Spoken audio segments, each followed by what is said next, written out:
what happens in Companion? So you've got three friends, Josh, Eli, and Kat, staying at Kat's boyfriend Sergey's remote lake mansion for the weekend, along with Josh's AI sex robot Iris and Eli's AI sex robot Patrick.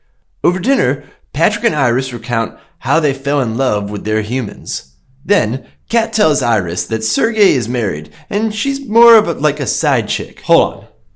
So Sergey hosted an evening listening to his side chick's friends' sex toys recite programmed fictional stories about how they fell in love?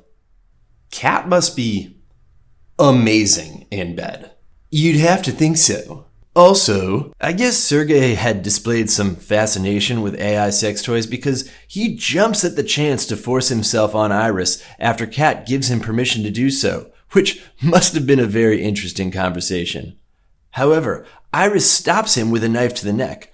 Then, it turns out the whole thing was a setup where Josh used a thumb drive to illegally take down Iris's security settings that prevent violence, so they could steal the millions Sergey has in his wall safe while blaming Iris. How do they know how to open the safe? Because like all Russians, he's obsessed with Stalin to the point that all of his passcodes are Stalin's birthday. That's actually not a bad crime premise. Sounds like they should get away with it if the thumb drive is untraceable and they don't do anything unnecessarily stupid. Funny you should say that, because even though Josh turned Iris off when she confessed what she did, he turns her back on, then tells her she's a robot and shows her how her settings can be changed on his phone. Until Kat enters and calls out Josh for being an idiot and not keeping the robot turned off.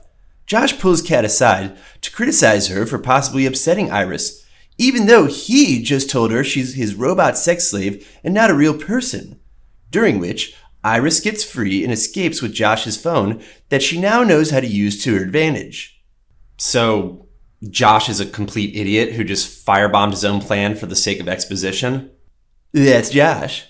Anyways, when they chase her, she gets into a scuffle with Eli and fatally shoots him. Then, she locks herself in Josh's car with him beating on the window until she manages to change her voice settings to where they sound like Josh so she can tell the car to take her home. So you're saying that, unlike my 8-year-old Corolla, this car has no means of keyless entry? Correct! Then, Josh reports his car stolen, which makes it pull over and lock.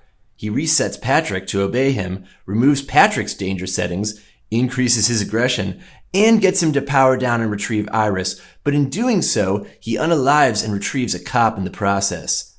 Kat finally says F this and tries to leave, but Josh tells Patrick to stop her and, well, Patrick goes too far and unalives her too. So now it's just Josh, 2 robots, 4 bodies, and millions of dollars of cash. Only real option is to burn down the house with the robots and all the evidence, then take the money and run, right? Well, you see, Josh is more about pointlessly monologuing than executing. So he opts for having Patrick cook him dinner so he can eat it while having a sinister conversation with Iris while waiting for the robot retrieval team he called to come pick her up. Why on earth would he invite more witnesses to a crime scene? Josh believes getting Iris to shoot herself in the head will erase all the evidence she may possess, and that he'll be able to tell the perfect lie that places all the guilt on Iris by also dressing Patrick up as a cop to corroborate his story. Does it work? Not in the slightest. Josh forgot that Patrick can't lie,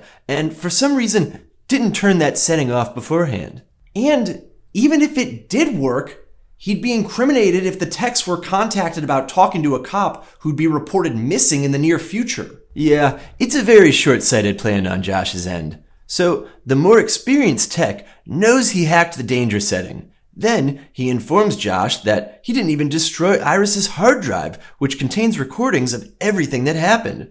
So, after the techs load Iris into the back of the truck, start rebooting her, shut the doors, and start to drive back, Patrick intercepts them and guns down one of them. But right when Patrick is about to hunt down the second, more inexperienced tech, Iris wakes up in the windowless van cabin full of cattle prods, runs out into the woods, and stops Patrick.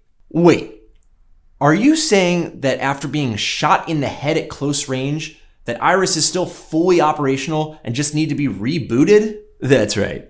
Even better, the hole from the point-blank gunshot is almost unnoticeable. Are you also saying that the techs who knew this robot's danger settings had been turned off decided to load her in the back of an unlocked van full of weapons without restraining her in any way, with a chance that she could wake back up while they were driving? Also correct. So then Iris gets the less experienced tech to give her full autonomy. Did Iris cleverly steal the thumb drive to accomplish this, or are we supposed to believe that every robot tech knows how to give the robots full autonomy in a matter of minutes? The latter. So she goes to shoot Josh, but she can't because she's still caught up in her programmed feels. Then Josh has the opportunity to shoot Iris, and... Let me guess. Once again, Josh chooses to keep talking to her instead of actually doing something. Very good. While he's stalling for no reason, Iris uses an electric corkscrew to stab Josh in the head. But wouldn't using that require Iris to push the button seconds before hitting him to allow the corkscrew to protrude far enough out of the tube to go deep enough into his head, which would have made noise? It's best you don't think about that. Then she takes a shower. And the water doesn't get into the holes in her head? Nope. She takes the money and she lives happily ever after. Unless she has GPS, since the company that made her will try to track her down immediately to solve the massive crime that just happened. That's right.